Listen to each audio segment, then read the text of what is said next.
Rebonjour tout le monde. Bon, je suis revenue pour continuer mon repas de festivités. Et là, maintenant, je vais vous montrer comment je fais la sauce de canneberge.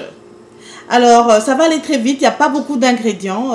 Bon, je me suis repomponnée un petit peu. Et puis voilà, j'ai l'esprit de Noël. Regardez mes boucles d'oreilles. J'ai les petits chaussons de Noël. Alors, continuons notre repas. Voilà, pour la sauce de canneberge, quels sont les ingrédients? Il n'y en a pas beaucoup, c'est parfait. Alors, bien sûr, des canneberges, de l'eau. Alors, mon remplacement de sucre stevia, une cuillère de beurre. Et puis, comme arôme, je vais mettre un petit peu de l'arôme de vanille.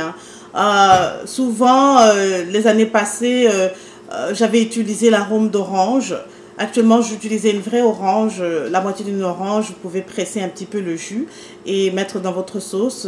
Mais cette fois-ci, je change un peu. Et comme il y a déjà, et surtout comme on compte les calories en glucides, en fait, on ne va pas rajouter trop de sucre de fruits. Donc, je vais rester avec la vanille, puisque je pouvais trouver de la vanille sans sucre. Bon, vous pouvez probablement trouver de l'arôme d'orange sans sucre, mais c'est un petit peu plus difficile à trouver. Bon, alors, les canneberges, je vais en mettre seulement une tasse. Une tasse, ça suffit. Et puis, bon, 2/3 de tasse d'eau. On va faire bouillir tout ça. Voilà, donc j'ai rincé mes canneberges et je mets une tasse. Alors, on va faire mijoter ça dans 2/3 de tasse d'eau. Hein.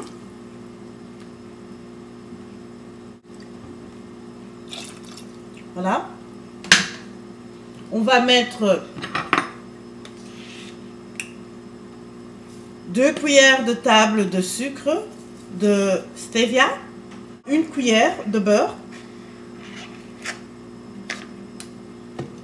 Comme je disais tout à l'heure, le beurre n'est pas obligatoire, mais ça donne toujours meilleur goût. Et puis si vous êtes dans le régime cétogène, il vous faut toujours un petit peu plus de gras.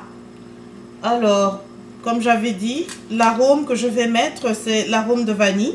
Donc, je vais mettre une cuillère. Je vais mettre une cuillère. Une cuillère à table. Alors voilà, mes canneberges sont sur le feu. Alors maintenant, il faut les laisser bouillir jusqu'à ce qu'elles s'éclatent en fait. Vous allez voir que lorsqu'elles sont prêtes, elles vont commencer à s'éclater une par une.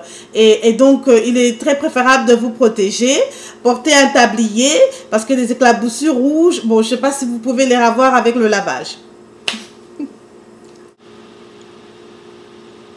Alors voilà, ma sauce de canneberge est prête.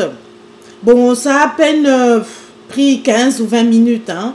Ça s'est ramolli, ça s'est éclaté. Bon, voilà. Je vous montre la texture. Vous voyez? Alors, vous pouvez la laisser comme ça. Ou bien, vous pouvez aussi la mettre dans votre mixeur pour la rendre complètement purée. Hein. C'est comme vous voulez. Chaque année, je la fais purée. Mais cette fois-ci, je pense que j'ai besoin d'un petit changement. Donc, je vais laisser la sauce comme ça. Bon, c'est très chaud.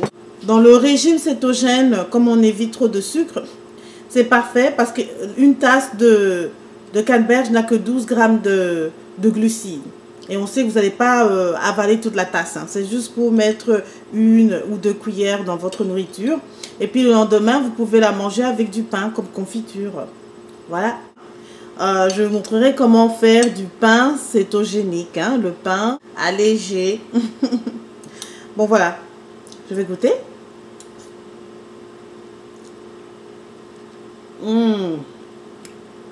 C'est assez sucré. Et puis le goût de la vanille fait que... Ouf.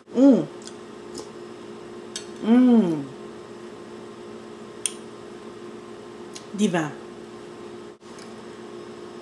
Merci d'avoir suivi cette recette avec moi. Et donc, je vous vois dans la prochaine recette qui sera ma farce de dinde.